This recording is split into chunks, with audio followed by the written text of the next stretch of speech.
Assalamualaikum warahmatullahi wabarakatuh. Para mahasiswa yang saya hormati dan para penikmat teori dan isu pembangunan, berjumpa kembali dengan saya Akadun dalam sesi perkuliahan teori dan isu pembangunan. Pada kesempatan kali ini kita akan membahas tentang pembangunan politik.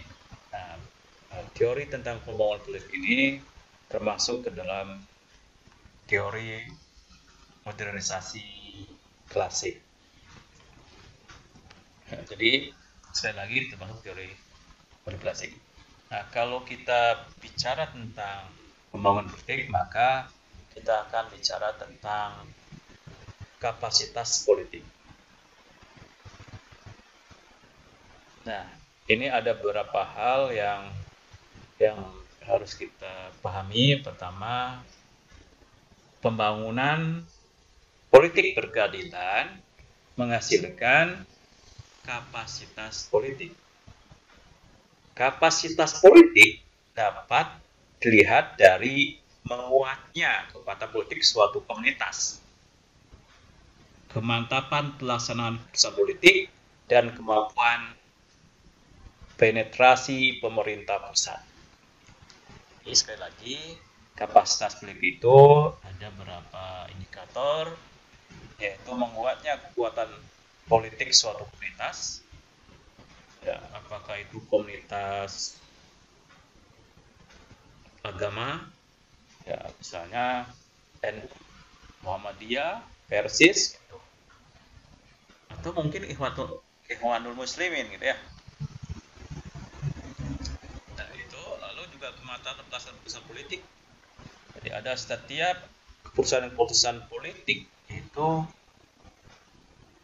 dilaksanakan dengan penuh kemantapan. Betul-betul setiap putusan misalkan kenaikan harga BBM, nah itu dilaksanakan dengan mantap gitu ya. Artinya dilaksanakan dengan baik, tidak ada demo gitu, semuanya dilaksanakan dengan baik. Pemberian bantuan langsung, bantuan tunai langsung atau bantuan non tunai, nah itu tidak ada hambatan yang berarti. Nah, jadi ada mantap. Dan yang ketiga indikatornya itu adalah kemampuan koordinasi pemerintah pusat. Ya, kemampuan bagaimana pemerintah pusat itu di dalam membuat kebijakan atau program-program itu bisa dilaksanakan sampai ke tingkat bawah, tingkat masyarakat. Nah, peningkatan kapasitas politik juga dapat dinilai dengan semakin menyeluruhnya agregasi kepentingan berbagai asosiasi politik dan pelembagaan organisasi politik serta kemampuan untuk selalu menyalurkan tuntutan politik baru. Jadi ini ada tiga lagi indikator lagi. Pertama, peningkatan kapasitas politik, ya, ini dapat dilihat dari semakin menyeluruhnya agregasi kepentingan berbagai asas politik. Jadi kelompok-kelompok kepentingan, ya, kelompok penekan, gitu ya. Oke, lagi misalnya kelompok-kelompok kepentingan kan tadi seperti berbagai komunitas, ada komunitas guru, ada komunitas guru, ada komunitas dokter, ada komunitas wartawan, ada komunitas olahragawan gitu ya. Ada komunitas yang sifatnya kedaerahan. Nah, itu asosiasi politik semacam itu, komunitas semacam itu akan menyatu, bergabung, membentuk suatu konfigurasi yang besar sehingga memayungi kebutuhan kepentingan masing-masing dari asosiasi politik tersebut. Dan yang selanjutnya, yang kelima itu pelembagaan organisasi politik. Jadi organisasi politik itu betul-betul terlembaga, ada ADART-nya, bukan di luar koridor ini hukum, nah, dilembagakan. Serta kemampuan untuk menyalurkan tuntutan politik baru. Jadi kalau ada hal-hal yang baru dari masyarakat, apa yang menjadi kebutuhan masyarakat yang baru, ada salurannya gitu ya, ada salurannya. Nah ini biasanya itu kapasitas politik akan mantap.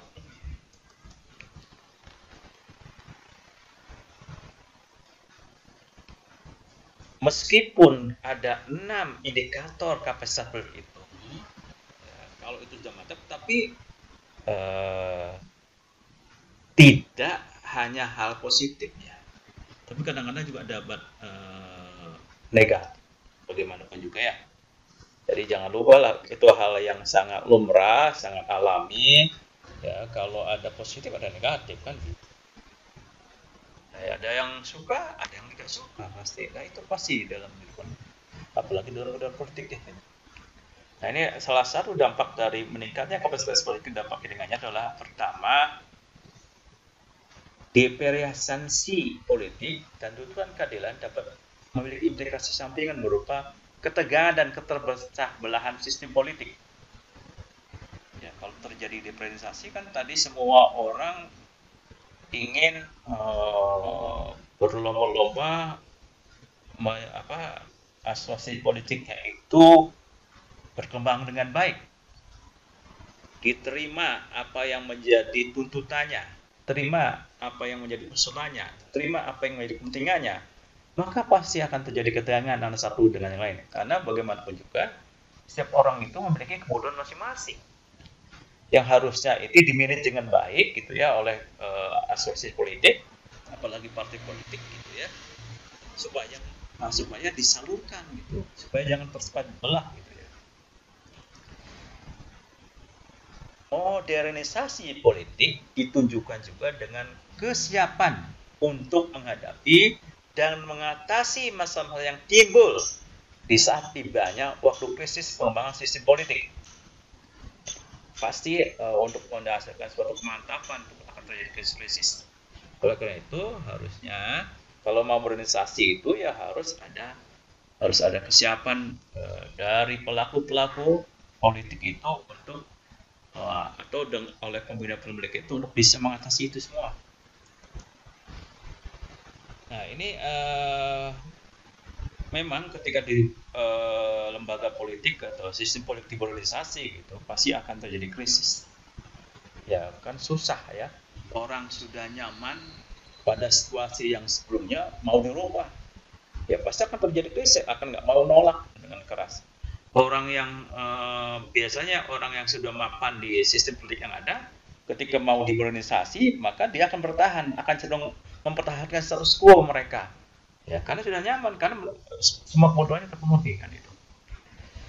Nah, ini krisis modernisasi itu pertama bisa terjadi krisis identitas nasional di masa peralihan pembentukan negara modern dari masyarakat primordial, dari yang masyarakat yang basisnya kekeluargaan, basisnya kedaerahan, basisnya kesukuan gitu ya, berpindah kepada basis-basis yang sifatnya proporsional gitu.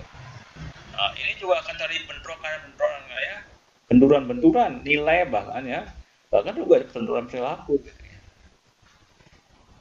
Dan krisis legitimasi pemerintahan negara baru tersebut bisa terjadi. Oleh karena itu ngapain itu bahkan yang melakukan pembaruan itu akan selalu ditentang bisa. Wah nggak benar gitu, dan apa yang dilakukannya itu menyalahi aturan. Seperti kita ketahui, setiap ada pembaruan organisasi di dalam sistem politik seperti pada waktu era Nabi Muhammad gitu ya, di negara Madinah gitu, tetap terjadi banyak tantangan, bahkan banyak ancaman untuk memerangi mereka gitu. Nah itu ya pasti akan terjadi sebenarnya. Krisis yang ketiga serta ketidakmampuan pemerintah pusat untuk melaksanakan secara efisien apa yang telah menjadi keputusan politiknya ke seluruh pelosok tanah air. Ya, taruhlah sekarang ini reformasi gitu ya, yang berujung pada terakhir ini dalam sistem pemerintahan sistem pemerintahan di bawah kendali Presiden Jokowi, itu tetap saja banyak yang menentang ya. Walaupun misalnya beliau melakukan pembangunan yang begitu masif yang selama ini hampir mungkin hampir 40 tahun lebih gitu atau 50 tahun bahkan itu tidak ada pembangunan sedasar ini, dan tentu saja ini sangat ketinggalan. Bayangkan ya kalau misalnya di negara tetangga kita itu ya yang baru gitu ya, Singapura sama Malaysia dan Thailand itu sudah hubung dengan jalan tol. Kita pada waktu itu hanya memiliki ruas jalan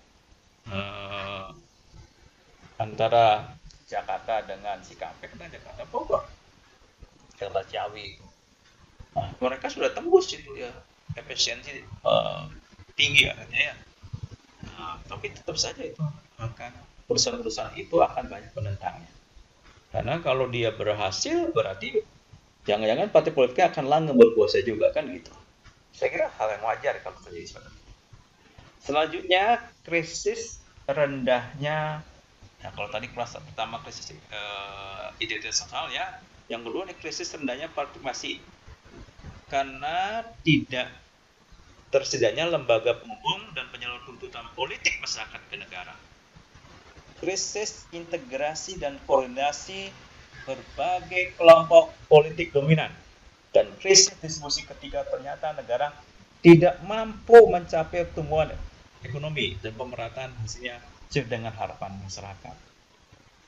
Nah ini ya, kalau ternyata apa yang dilakukan oleh pemerintah tidak memberikan dampak kepada masyarakat, ngapain ngikut beroperasi, membayar pajak, ya, ikut mengamankan proyek-proyek pembangunan, gitu. Kalau dia tidak mendapatkan manfaat. Oleh karena itu, salah satu kunci untuk meningkatkan partisipasi itu adalah manfaat. Dan manfaatnya harus berkelanjutan. Oleh karena itu, pembangunan juga harus menggunakan konsep pembangunan berkelanjutan yang mendorong partisipasi intinya. Kalau pembangunan berkelanjutan. Nah, kesimpulan yang dapat saya ambil, gitu ya, organisasi politik dapat diukur dengan seberapa jauh kapasitas sistem politik berkembang untuk mampu menghadapi dan mengatasi krisis-krisis yang diciptakan sendiri dalam proses perkembangannya. Nah, jadi intinya kalau kita melakukan organisasi politik dan tentu saja nanti dihadapkan oleh krisis-krisis tadi, ya, beberapa krisis tadi, krisis internasional, krisis partisipasi, maka harusnya telah dirancang, didesain bagaimana mengatasi hal tersebut. Nah, sekali lagi, kalau mau meningkatkan partisipasi masyarakat, maka konsepnya itu harus pembangunan berkelanjutan. Ya, konsep pembangunan berkelanjutan seperti kita pernah bahas gitu, ada berkaitan dengan ekonomi, berkaitan dengan alam, ya, berkaitan dengan manusia.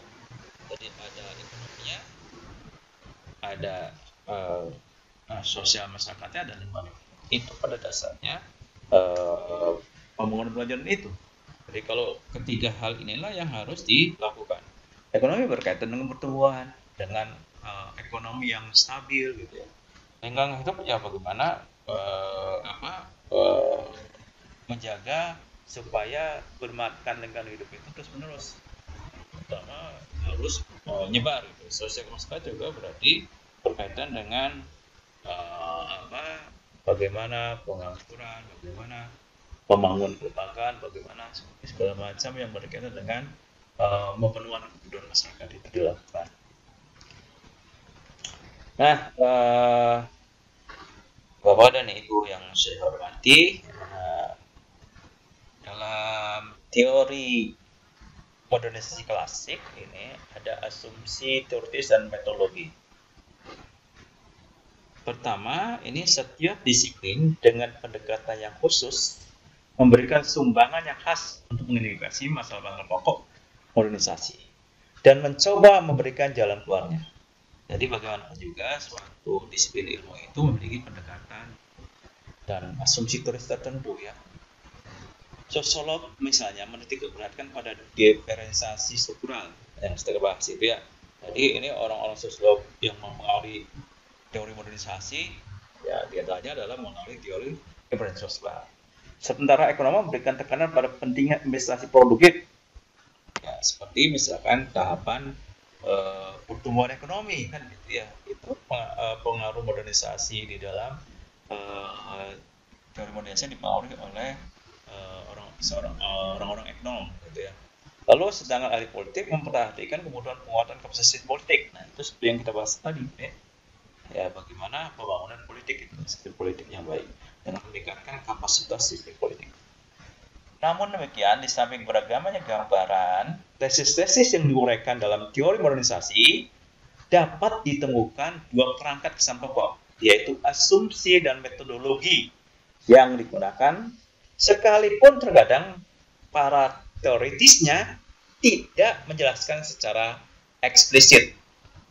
Nah, misalnya ini teori evolusi ya. Menurut teori evolusi, perubahan sosial pada dasarnya merupakan gerakan searah, linear, progresif, dan perlahan yang membawa masyarakat berubah dari satu tahapan politik ke tahapan yang lebih maju dan membuat berbagai masyarakat memiliki bentuk dan struktur serupa. Jadi menurut teori ini asumsinya itu ya, asumsi dasar teoritisnya itu, teori evolusi itu yang dipakai oleh teori modernisasi itu misalnya ya, bahwa kita kalau mau perkembangan masyarakat itu dari primitif langsung ke tahap misalkan komposisi masyarakat tinggi. Nah, itu searah gitu ya. Linear akan terus akan menuju titik yang itu. Padahal pada kenyataannya kan tidak begitu ya.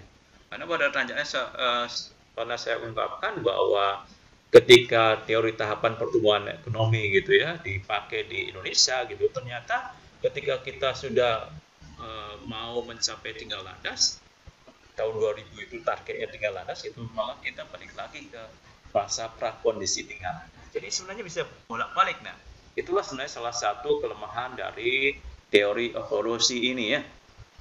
Nah, jadi dia searah linear ya. Nah, bisa saja itu bisa saja ada lonjakan-lonjakan, lompatan-lompatan yang bisa dilakukan lompatan-lompatan itu. Nah, itu yang sangat penting itu. Nah, kalau seandainya ini memang asumsi negatif ya, teori evolusi digunakan, bayangkan gitu ya, betapa orang-orang yang baru melakukan modernisasi itu akan selalu ketinggalan dengan negara-negara yang sudah maju. Karena kan mereka tahapan industrinya 1750. Kita berarti settingnya itu kan sekitar 350 tahun yang lalu gitu ya. Berarti kita akan selalu ketinggalan. Terus kalau setting teori evolusi itu menurut teori modernisasi itu digunakan di dalam kerangka kita melakukan pembangunan, pasti akan kita tertinggal oleh Amerika, oleh Eropa. Makanya harus ada lompatan-lompatan. Apa lompatan-lompatan itu? Nah, nanti kita harus cari tahu apa yang bisa menjadikan lompatan-lompatan. Nah, ciri-ciri pokok teori modernisasi bersumber dari teori evolusi. Nah, modernisasi sebagai proses bertahap. Misalnya teori Rostow ya, membedakan berbagai fase pertumbuhan ekonomi yang hendak dilalui oleh setiap masyarakat. Masyarakat semula berada dalam tatanan yang primitif dan sederhana menuju dan berakhir pada tatanan yang maju dan kompleks. Modernisasi dapat dikatakan sebagai proses homogenisasi. Jadi proses dimanapun juga, apakah di Afrika, apakah di Asia, gitu, apakah di Amerika Latin, prosesnya sama gitu ya, tahapannya sama, menjadi sama. Nah, itu ya. Masa begitu kan? Dalam hal ini, dengan modernisasi akan terbentuk berbagai masyarakat dengan tendensi dan struktur serupa. Modernisasi terkadang mewujud dalam bentuk lahirnya sebagai proses sebagai proses Eropanisasi atau Amerikanisasi atau Westernisasi. Atau modernisasi sama dengan Barat. Baik politik maupun ekonomi harus mencontoh pembangunan Barat. Nah, itu ya semuanya.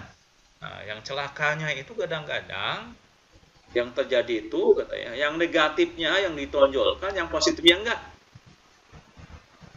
Bagaimana mereka sikap positif, misalnya sikap yang menunjang mereka itu sampai pada peradaban yang sekarang, misalnya motif berprestasi malah ditinggalkan. Tapi yang jelek-jeleknya ya minum-minuman, lesbian atau LGBT malah digunakan. kebebasan seks melulu. Itu contohnya pemohon Barat.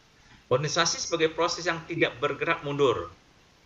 Proses ini tidak bisa dihentikan ketika ia sudah mulai berjalan. Ketika terjadi antara dunia ketiga dengan dunia barat, maka dunia ketiga tidak akan mampu menolak melakukan modernisasi. Nah, ini seperti proses yang ini dipaksa gitu ya. Modernisasi merupakan perubahan progresif meskipun dampak sampingan maupun korban modernisasi beraneka ragam dan terkadang berada di luar batas-batas nilai kemanusiaan dan moral universal. Dalam jangka panjang modernisasi tidak hanya sekedar merupakan sesuatu yang pasti terjadi. Seperti kita ketahui, modernisasi di sana itu berdarah-darah ya, membawa dampak kemiskinan, pelacuran, ya, polusi, kerusakan alam, itu dampak-dampak ya. Dan anehnya itu kita ketika meniru mereka, persis mereka yang negatifnya itu di bawah gitu ya. Sehingga ketika kita mau melakukan organisasi gitu ya, melakukan diantaranya dengan cara industrialisasi, ya sama itu, kita tidak bisa mencegah itu gitu ya. Padahal harusnya bisa dicegah. Nah, apa implikasi kebijakan pembangunan? Teori modernisasi membantu memberikan secara implisit pembenaran hubungan kekuatan yang bertolak belakang antara masyarakat tradisional dan modern. Padahal perlu diingat, yang tradisional itu bukan tidak bermanfaat sama sekali. Jepang dan Cina, bahkan beberapa negara Eropa dengan tradisional itu revitalisasi ya, direvitalisasi hingga menjadi kekuatan ekonomi yang sangat dahsyat. Kebanyakannya itu ya, apakah dari tradisi-tradisi yang ada gitu, dari bangunan-bangunan tradisional gitu ya, itu malah dimanfaatkan. Jadi sangat salah juga gitu ya kalau mau dikotomikan ya antara tradisional dan modern. Teori modernisasi menilai ideologi komunisme sebagai ancaman pembangunan negara dunia ketiga. Oleh karena itu harus menjauhi komunis dan menjalani apa yang telah ditempuh Amerika Serikat dan Eropa Barat, terutama melakukan pembangunan ekonomi, mengganti nilai tradisional dan melembagakan demokrasi politik. Nah, itu tujuan utamanya ya, supaya mereka itu bisa meniru sama mereka gitu ya. Semua itu ya, ekonomi, sosial, budaya gitu ya, politik harus dirombak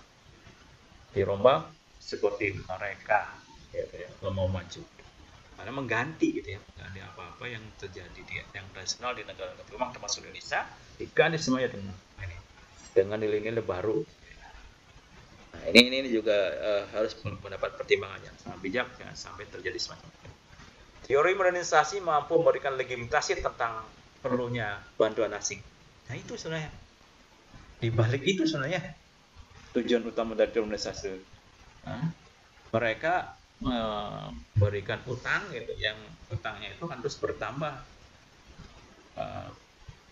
dan negara yang diberi utang itu pasti terus-menerus tidak mandiri. Nah, itu saya kira yang bisa saya sampaikan. Nah, berikut ini nanti akan saya berikan video tentang bagaimana ini pembangunan yang tidak berkelanjutan gitu ya, akibat misalnya kebijakan-kebijakan politik yang menyebabkan longsor, menyebabkan banjir gitu ya. Ini sebenarnya itu implikasi dari kebijakan-kebijakan politik yang mengabaikan lingkungan hidup. Ya, padahal yang namanya lingkungan hidup itu ya seperti cermin. Ketika manusia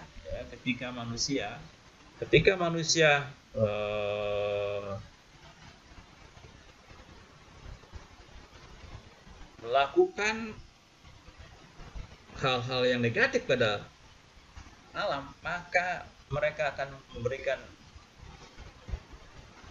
umpan balik yang negatif juga. Ya, kalau kita misalnya mengeksploitasi wilayah tanpa tata ruang yang benar gitu ya, maka akan membalik seperti longsor di Sumedang kan gitu. Demikian juga banjir bandang di Bogor atau banjir di Kalimantan itu akibat ulah manusia sendiri ya, akibat ulah manusia sendiri yang membalik gitu ya. Oleh karena itu sebenarnya pencegahan politik sangat penting untuk bisa pembangunan itu berkelanjutan, jangan sampai tidak berkelanjutan. Nah, itulah pembangunan sistem politik itu harusnya ke sana. Menaikkan kapasitas itu bagaimana memenuhi kebutuhan kita, kebutuhan masyarakat, tapi juga tidak mengganggu orang. Saya kira itu yang bisa saya sampaikan. Ôi chạy đi, ôi chạy đi. Ôi chạy đi,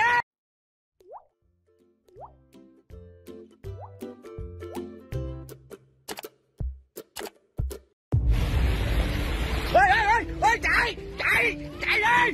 Ôi chạy đi, ôi chạy đi, chạy đi, chạy đi.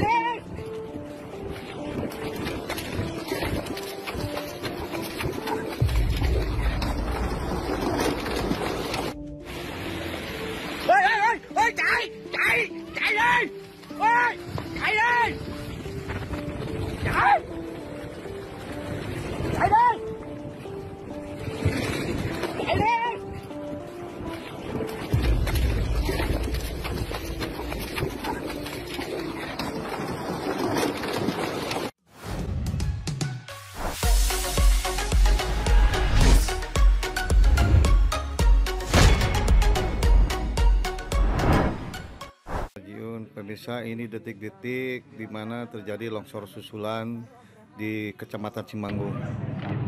Abraham itu berapa ya? Yang paling besar berarti ya 7 tahunan lah kali. Abraham berapa? 7 tahunan kali. Di bawah Tasya? Iya, di bawah Tasya. Kita 7 tahun. 7 tahun ya. Aduh. Gameria ini laki kan Bu ya? Xiaomi ya? Gameria ini anaknya Pak. Ini anaknya di Jakarta, lagi di Jakarta. Baru saya kontak tadi sama dia tuh. Ini dengan Gameria ini. Ini keluarganya di Belia. Bapak atau Ibu? Ibu ini masih gadis, perempuan. Oh gitu. Anaknya. Ini susuhan kok. Apa lagi?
Ini proses evakuasi longsor di Dusun Babakan Pondang, Desa Cihanjuang, Kecamatan Cimanggung. Pemirsa, hari kedua pasca longsor di Cimanggung.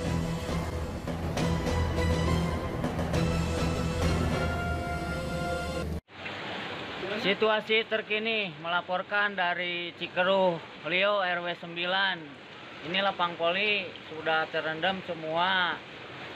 Ini jalan sudah hampir 1 meter, ketinggian 1 meter lah di jalan.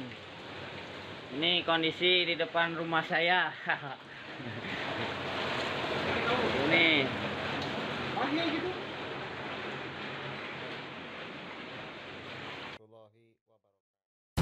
Nah, kondisi sekarang di kota kami, Barabai, Kalimantan Selatan, lautan. Doakan buat teman-teman, semoga air cepat turun.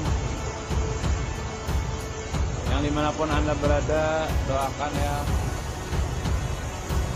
Tolong berdoa.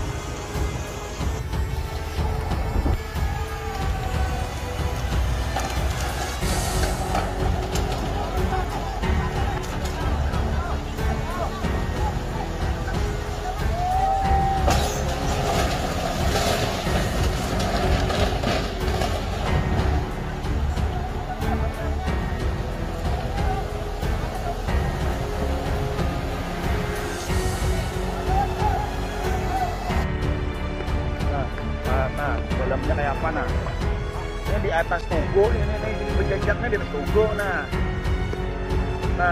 ini atas tugu. Amun ke bawah di dalam parah.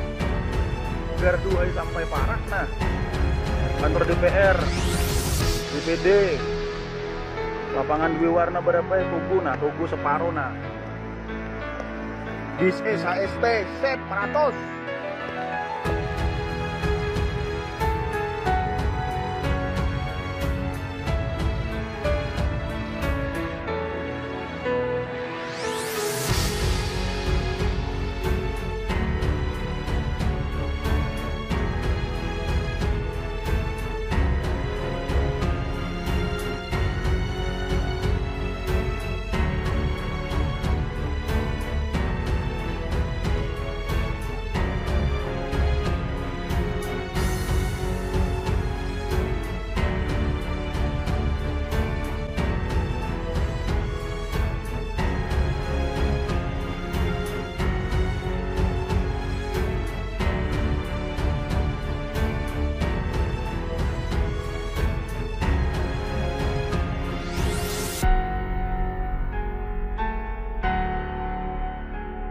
Turun dalam dah.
Berbederet dalam benar revenuenya. Mama, ayo ke mama. Mama.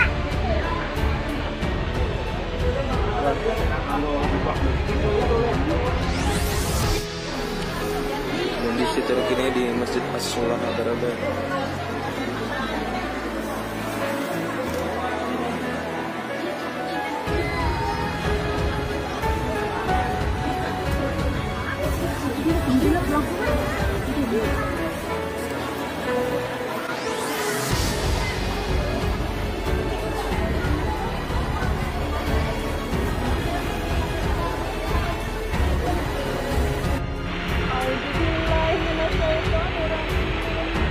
Sampai kepala taruh de banyuna di alat.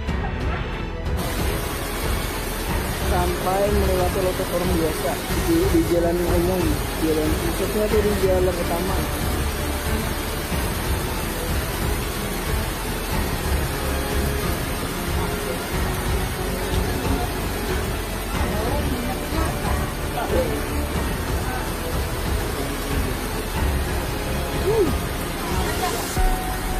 Keluarga sebagian sudah dikungsikan.